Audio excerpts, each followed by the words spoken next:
Now, I want to talk about my two favorite teams. In this, my two favorite NBA teams in this at this moment are the Houston Rockets number one and the Portland Trail Blazers number two. I have been ever since they traded away Clint Capella. I have been on the Houston bandwagon. Maybe because I one of my favorite players in basketball is Russell Westbrook, and Russell Westbrook ever since the trade for Clint Capella, he is a different animal, same beast, or same beast, different animal. I forget how Kobe said it. R.I.P. my mans. But the Rockets fight every possession. They compete. They have taken fully the underdog mentality. As we know that we're not meant to be in this game, but hey, let's fight, let's scrap to be in this game. Twice against Dallas, against Milwaukee yesterday. Down big. Not really against Milwaukee. I think the most they were down by was maybe like 15 points. But however, 3 minutes left in the game, fourth quarter in the game, down by 8. Usually that game is over. Usually people start packing it in and say, okay, we're going to play next game. The Rockets ain't do that. The Rockets fought. James Harden fought. Daniel House fought. PJ Tucker fought. Russell Westbrook fought. All those guys fought. Same thing with Dallas. Down by 20. Kept fighting. Won the game. Beautiful execution towards the end.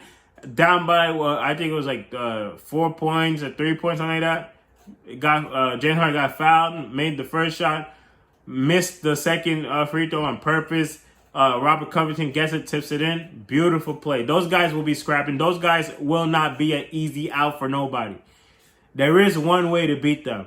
But due to how the NBA itself has shifted, every team is going to have a problem with them. To be honest, the only team, and this team is not even going to try and do it either, who could beat and, like, let's say sweep the Houston Rockets would be a team like the Philadelphia 76ers. They have a big man who could play down low in Joel Embiid, but due to the fact that the NBA now is so spacing and finesse and three-point shots, nobody's really going to abuse the Rockets and exploit their weakness. Bringing the ball down low into the post. We saw it yesterday. We saw it yesterday for about 4 or 5 possessions. Brook Lopez was going down, posting up guys, and guys couldn't do nothing. You bring the double team, you have someone open for a 3. But then they just went away from it. Why? Why go away from it? Keep pounding, keep breaking. Those guys are small. Go inside, get it from the inside, and then after that, you're good. But the Rockets, the way the Rockets are basically putting the pressure on opponents, are they're swiping, they're double teaming, they switch at every position. They just are so active defensively, and the best thing about the Rockets, they play defense as a team. They're communicating, barking, all that stuff, saying, "Hey, I'm here, I got this." Hey, strong, weak, all those words you use in basketball and defense. The Rockets are doing that. And the offense, you got someone who's unguardable. I think there's like 3 people in the NBA, 4 people maybe in the NBA that's unguardable. Kevin Durant, Steph Curry, James Harden. I really don't know who the 4th one would be. You could say LeBron James, but I guess back in the day.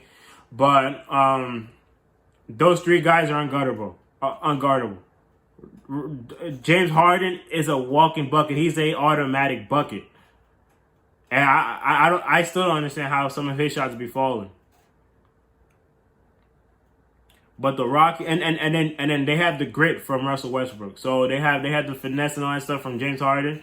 And James Harden, I've seen some grit. James Harden has had some grit from, like, I don't know if it's him.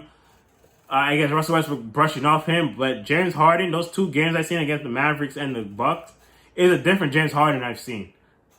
Let's see. I'm gonna, not get too excited because we know this about James Harden. When the playoffs come, he tends to shy away.